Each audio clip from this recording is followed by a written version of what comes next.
lot of racquetballs and threw them out on the table, and then boom, everything changed. Your whole demeanor, your look, everything. And I reminded him of a Black Widow because I lured my opponents to the table and I ate them alive. So anyway, you know how your friends are. If you hate your nickname, you're never going to get rid of it. So all the guys there used to call me that, and it was just, it would have stayed there, but I just started getting better and better and better. So the name stuck because no one seems to remember Jeanette Lee. They just remember the Black Widow. My mom started coming to tournaments. She never came to me before until that nickname started getting louder, and then she'd come up to the stand and we'd go, oh, that's great. Did you know she changed her nickname? And they go, really, what's her nickname? They call her Lily of the Valley. So I don't know why it didn't stick. I'm so much more a Lily of the Valley than the Black Widow, but I don't know, it just didn't stick. But I started playing pool when I was 18, and I saw a guy walk in. I was just curious. It wasn't long after The Color of Money came out, and it was so much fun. I just fell in love with it. There was this guy in the corner of the room who was really graceful. It was artistic. It was beautiful. It was challenging, and it took me 3 years from that point to turn pro, and a year and a half after that to become #1 in the world. And it was just something where I really felt like if I wanted to be a world champion, I had to be willing to be playing with everyone else, went to the movies or went clubbing or went to the beach. If you want to get better, you have to be willing to put in that much more time. And it wasn't about being rich, it wasn't about being smarter or taller or faster or even more naturally talented. Hello? I was going to try to get you in trouble if that was your wife. Anyway, what was I trying to say? Oh, okay, so I guess I just wanted to say, if there was one message that I could leave you with after this espresso, it's that a lot of people aren't what they seem, and it's very easy to see me on ESPN and think that I have all my stuff together, which I definitely don't. But it's also that we all have a history, and that history makes up who we are. And I had my first surgery when I was 4. I had a tumor in my neck, and then I was diagnosed with scoliosis. My spine is shaped like an S. I have two curves, both over 55 degrees tilted, and they've implanted metal rods, which is why it's so popular. All the time, because I can't stop to try. And since then, I've had 8 more surgeries. 7 of them were on my back. Scoliosis, pseudoarthrosis, deteriorated disc, degenerative disc disease, decided bicep tendinitis, herniated disc. It just goes on. And the whole point of that is that for a long time, I hid it from the world because I wouldn't say I was ashamed, but I would say I was too prideful. I didn't want to be pitied. I didn't want any excuses for why I didn't do well. And I felt that it made me weak.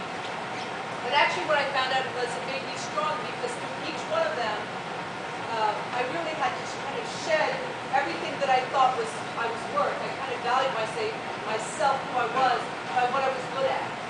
And I was good at pool. So when I didn't have that, when I couldn't play pool and I was just there laying down, I didn't feel like very much of a person. My best friend would always say, Jeanette, man, you're so strong, you're so brave, you're so courage. I'm not strong, I don't know what you're saying, I can't take this. And really, what I've come to find out is being brave and being courageous is not about not being afraid, but it's about being afraid and doing it anyway. Knowing that you can fail at whatever you're going for in life and doing it anyway. Putting the time with the kind of faith that it's not about what might happen. It's about every single day putting shoes on, doing what you need to do that you believe in. These guys that are out there at war, if they're not afraid, then they're idiots. Because being afraid just means you know what's at risk. You know you've got something to lose. But it makes the win and it makes the survival and the success that much greater. And that's what's courage. It's that you go out to work because you believe in what you're doing, or you go after a new career later on in life because you believe in it, even though you know that you're against the odds. And I just want you guys to know that I'm someone that really grew up from Brooklyn, had absolutely nothing, I promise you. And my nice, sweet Korean Christian family, who I love to death, were not like, oh yeah, go out to pool rooms till 5 o'clock in the morning with a bunch of guys. You know, it was very, very difficult. And certainly with all the surgeries that I've had, I still don't have full control of my left leg, you know, compared to my right.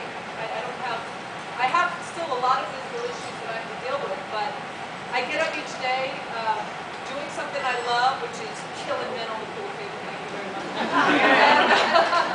and you know, I walk around knowing that I'm not alone, and that's a really cool feeling because I felt I was alone before because I really hid everything I was going through. Whereas now I know that everyone has a story.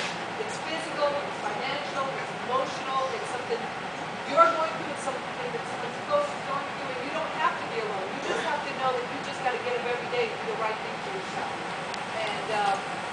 And never let up. And if you really, really were to look closer, really look close, take the time to look close at the people that you admire, you'll find that they're all like that. They're not the tallest, strongest, richest, had the most support, everybody believed in them. No.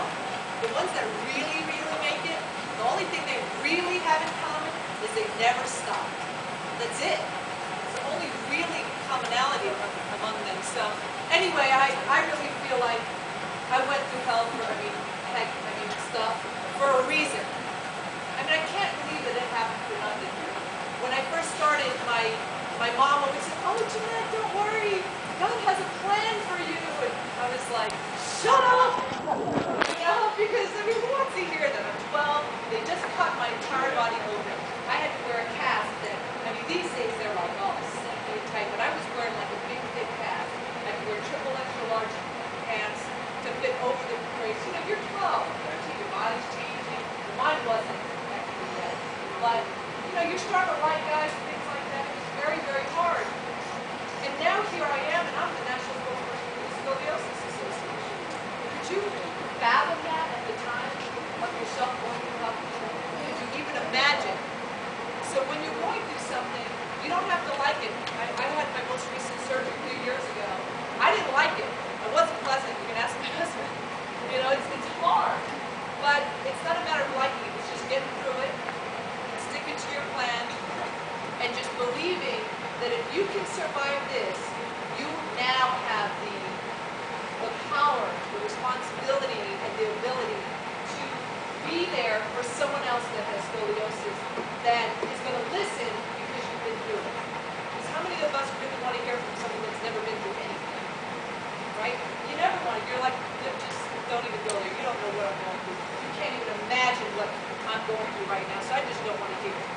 But when you see people that have gone through things, you're like, man, how'd you do it? Give me a little strength here, because you guys follow what I'm saying, or am I just jabbering?